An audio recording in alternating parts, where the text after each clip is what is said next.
पहला number 1 disadvantage, आप एक ही स्टेट से दूसरे स्टेट में कोई भी सेल्फ परचेज नहीं कर सकते। ठीक है, आप एक ही स्टेट से दूसरे स्टेट में कोई सेल्फ परचेज नहीं कर सकते। आप सिर्फ इंट्रा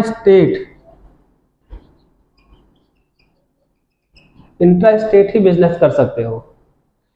नंबर 2, आप आईटीसी अवेल नहीं कर सकते। आईटीसी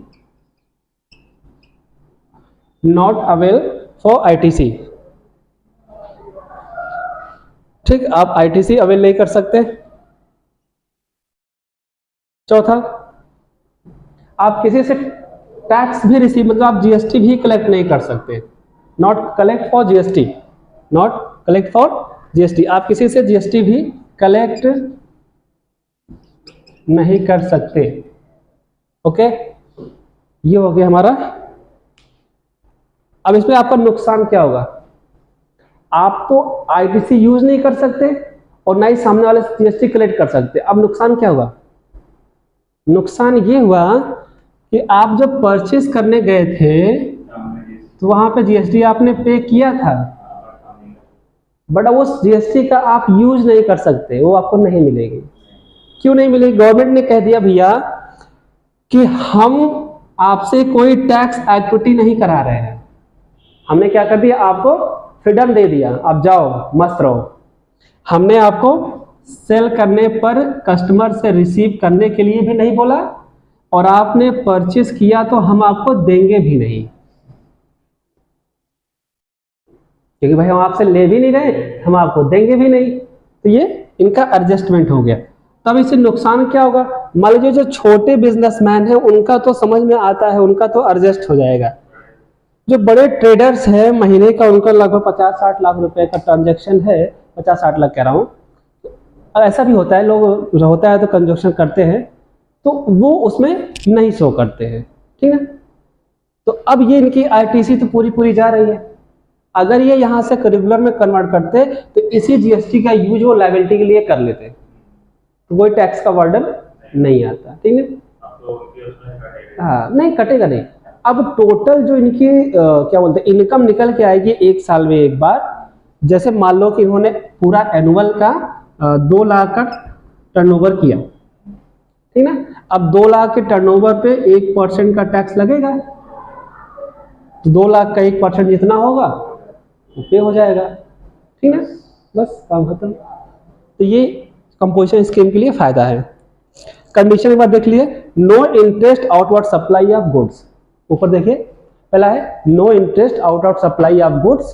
पहला, shall not be collect on tax, आप कलेक्ट नहीं कर सकते, किसी प्रकार का कोई जीएसटी आप कलेक्ट नहीं कर सकते। अगला, issue bill of supply and not tax invoice, आप कुछ बेचोगे तो वहां पे आप टैक्स इनवाइस इशू नहीं कर सकते, only for bill of supply. Bill of supply क्या है? जिस बिल पे टैक्स नहीं लगता है, हाँ, वो बिल ऑफ सप्लाई है। ठीक है, क्योंकि बिल तो देनी है आपको। अगला आपका no input tax credit to the will be purchase of from him, आप जो पे करके आए हो जीएसटी वो आप आईटीसी क्लेम नहीं कर सकते हो, इनपुट टैक्स क्रेडिट आप अवेल नहीं कर सकते हो। सेकंड आपका क्या है? Not be engage in the supply in service expected food और ड्रिंक, कह रहा है not be engage in supply in service accepted food and drink और सर्विस, ये कंपोजिशन स्कीम में नहीं आने वाली है। ठीक ना, ये एक्सेप्ट नहीं करेगा। अगला है right the word composition taxable person on every signboard etc, मतलब कि अगर आप कंपोजिशन स्कीम में हो तो आपकी दुकान के सामने लगा होना चाहिए I will be composition scheme, लिखा हुआ ना।